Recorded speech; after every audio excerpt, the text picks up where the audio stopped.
Olá, pessoal, boa noite, tudo bem com vocês? Espero que vocês tenham gostado do curso, que vocês tenham aproveitado bastante, que vocês tenham entendido e aprendido, e que o curso tenha alcançado as expectativas de vocês.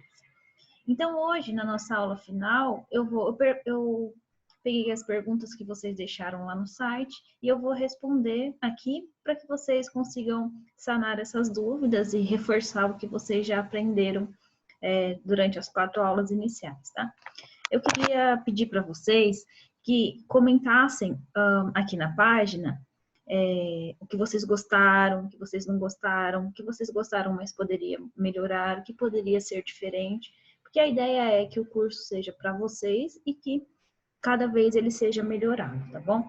E a gente também gostaria da participação de vocês, dizendo aqui para gente quais outros conteúdos da farmacologia vocês gostariam de ter cursos?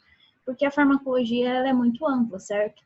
Então a gente precisa saber quais são os tópicos que mais interessam vocês, que vocês mais têm dúvidas, para que a gente possa pensar em cursos posteriores que sejam do interesse e sejam de importância para vocês, tá bom? Então, desde já eu agradeço a participação, os comentários de vocês, as dúvidas. E vamos lá, então, para as perguntas que vocês deixaram lá na página, certo? Então, a primeira pergunta é sobre o mecanismo de produção do fármaco. Como é que o fármaco se conecta ao receptor? Então, o que a gente precisa lembrar é o seguinte: os fármacos, ele é um produto químico, certo? Então, ele tem uma forma estrutural, uma forma molecular. E através de ligações químicas entre essa molécula e determinados locais dos receptores, existem então essas ligações químicas, que podem ser ligação iônica, ligação covalente, pontes de hidrogênios e diversas outras formas de ligação química, que são assuntos mais tratados na bioquímica. Então, os químicos, os farmacêuticos, quando eles vão produzir um medicamento, um fármaco, eles têm que saber sobre essas ligações químicas que o receptor-alvo deles apresenta, para que eles possam, então, produzir esses compostos com uma molécula adequada, que vai, então, se ligar dessa forma química nesses receptores de interesse. Tá? Então, tem bastante estudo químico e bioquímico antes de um medicamento ele ser produzido, porque ele precisa ser analisado toda essa questão estrutural e de afinidade química para que ele então se ligue no receptor de interesse. Tá? Então, a segunda questão é sobre a perda de função do anticoncepcional, tá? Então, na verdade, o que nós temos não é uma perda de função. O que acontece com o anticoncepcional é que ele pode ter uma redução de efeito. E essa redução de efeito acontece em alguns casos específicos. Então, nós temos quando o indivíduo tem alguma diarreia, quando ele vomita, quando tem algum problema gastrointestinal. Então, isso favorece a eliminação precoce do anticoncepcional. E também tem aquela questão de indução enzimática por outros medicamentos, sabidamente os antibióticos, que vão diminuir o efeito do anticoncepcional. Por que isso acontece? Então, vamos lá. A gente tem que lembrar que o fígado é a principal estrutura responsável pela metabolização de fármacos, certo? E isso acontece através de enzimas presentes no fígado. Quando o indivíduo faz uso de mais de um medicamento ao mesmo tempo, pode acontecer, então, o que a gente chama de indução enzimática, que é o que possivelmente os antibióticos fazem. Então, há um aumento dessas enzimas metabolizadoras e elas vão agir sobre o anticoncepcional. Então, esse anticoncepcional ele vai ser metabolizado e excretado mais rapidamente do que em situações normais. Então, ele vai ficar menos tempo circulando, ele vai ser distribuído em menores quantidades, então ele pode ter uma redução do efeito. E por que isso acontece apenas quando esse medicamento é ingerido por via oral? Porque a gente lembra que o medicamento por via oral, ele passa pelo estômago, pelo intestino, pelo fígado, e aí que ele é distribuído na corrente sanguínea. Então, nesse caso que nós teremos esses problemas de metabolização e de excreção. Um medicamento que ele é administrado por via endovenosa, ou no caso de alguns implantes intradérmicos, a gente minimiza esses efeitos. Por quê? Porque não vai depender tanto do funcionamento gastrointestinal. Então, como ele vai ser diretamente aplicado na corrente sanguínea, ele evita mecanismo de primeira passagem, ele evita esses processos de absorção oral que acontece quando é feito o uso do anticoncepcional por via oral, certo? Então, é por esses casos que esses implantes hormonais, eles tendem a ter menores variações de concentração e efeito do que um medicamento que é um anticoncepcional que vai ser ingerido por via oral. Mas esses implantes, eles não estão livres de outros efeitos periféricos, porque, por exemplo, pode acontecer uma lesão no local, isso aumenta a inflamação, pode alterar o fluxo sanguíneo. Se o indivíduo tem uma maior concentração de gordura local, então ele também pode alterar a absorção desse anticoncepcional. Então, vias não orais, a gente tem, a princípio, concentrações mais regulares de anticoncepcional, mas não é uma garantia de que ele sempre vai funcionar da mesma forma, certo? Perguntaram também quais outros órgãos que fazem metabolização dos fármacos além do fígado.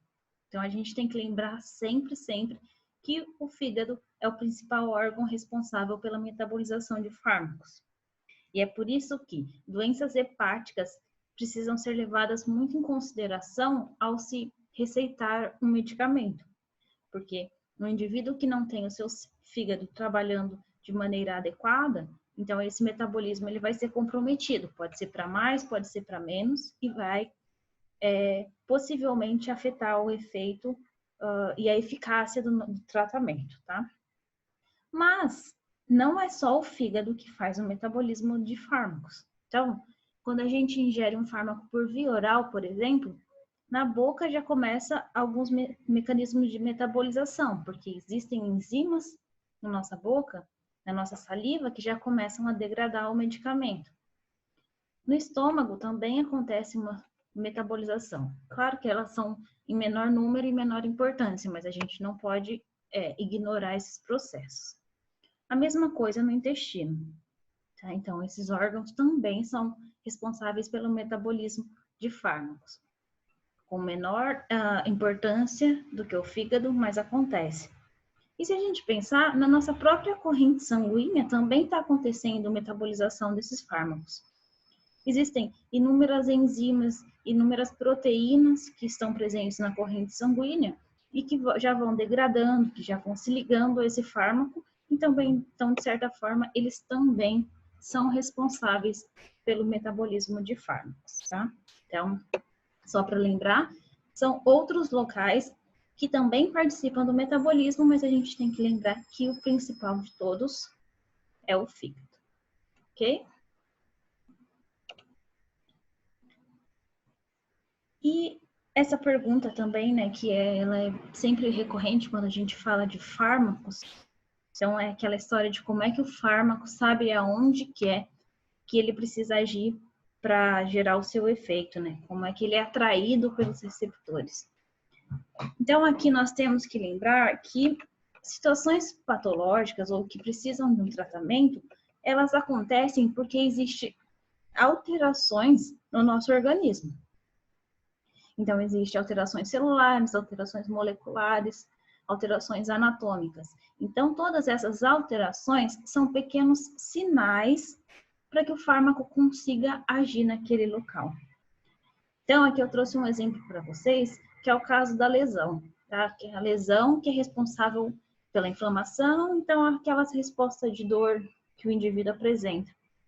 Então, no caso da lesão, a gente vê que há alteração de fosfolipídios, então inúmeras substâncias são produzidas no local onde houve a lesão, que é a resposta inflamatória que a gente conhece, tá? Então, são essas substâncias e receptores que estão presentes nesse local de inflamação que são os alvos dos fármacos que agem na dor. Então, se existe esse número aumentado de receptores nesse local, o fármaco vai se ligar nesses receptores que estão alterados, que estão aumentados. Ou então o fármaco pode agir sobre essas enzimas, que são citocinas, que a gente chama. Então, existem alguns sinais moleculares indicando aonde é que o fármaco precisa agir. Ele não vai agir em outro lugar? Não, ele vai, tá? Mas o que acontece em outro local onde nós não temos lesão, onde nós não temos inflamação? Esse número de receptores, ele é menor ou ele não está alterado. Essas citocinas, elas não estão presentes ou em menor número. Então, eles não vão existir uma quantidade grande de sinais para que esse fármaco possa agir. E outro exemplo disso é, por exemplo, no caso da esquizofrenia, tá? Então, alguém até perguntou sobre os receptores do tipo D2 lá. Aqui é só uma explicação bem rapidinha, né? Porque se a gente fosse ficar falando de sistema dopaminérgico, precisaria de uma aula só para isso. Então, o que acontece na esquizofrenia? Nós temos receptores dopaminérgicos do tipo D2 amplamente distribuídos no sistema nervoso central e também na periferia. Por exemplo, no sistema gastrointestinal, nós temos inúmeros receptores dopaminérgicos do tipo D2. No sistema nervoso central, esses receptores estão principalmente localizados na região do estriado. E o que acontece na esquizofrenia? Nós temos um aumento dessa transmissão dopaminérgica nessa via mesolímbica, tá? Saindo do mesencéfalo até o estriado, ou a região límbica. Então, aqui nós observamos uma transmissão dopaminérgica excessiva e agindo principalmente sobre esses receptores dopaminérgicos do tipo D2. E essa transmissão dopaminérgica excessiva que está relacionada com os sintomas positivos da esquizofrenia. Então, quando a gente faz uso de um fármaco antipsicótico, que é bloqueador do receptor do tipo D2, não é que esse fármaco vai se ligar só nesses receptores localizados no estriado, mas o que acontece? É nessa região que a transmissão dopaminérgica está aumentada, está excessiva. Então, quando esse fármaco bloquear esses receptores, ele vai ser eficaz em tratar os sintomas positivos da esquizofrenia. Mas não quer dizer que ele vai se ligar apenas a esses receptores. Não. Então, por isso que a gente tem, sabidamente, alguns efeitos colaterais, mas o que a gente vê é um excesso da transmissão dopaminérgica nessa região. Então, é por isso que ele vai agir principalmente sobre os sintomas positivos da esquizofrenia. Tá certo? Então, existem esses sinais ou essas pistas ou essas alterações de funcionamento que são os locais, então, que esses fármacos vão agir. Tudo bem? Então, pessoal, mais uma vez eu agradeço vocês, agradeço o Centro Educacional pela confiança, pela parceria. Vou deixar aqui meu e-mail, caso vocês tenham dúvidas, queiram fazer comentários, queiram me contatar, fiquem à vontade. E não se esqueçam, então, de deixar seus comentários, suas sugestões e pensando, então, nos próximos cursos. Muito obrigada, estou à disposição.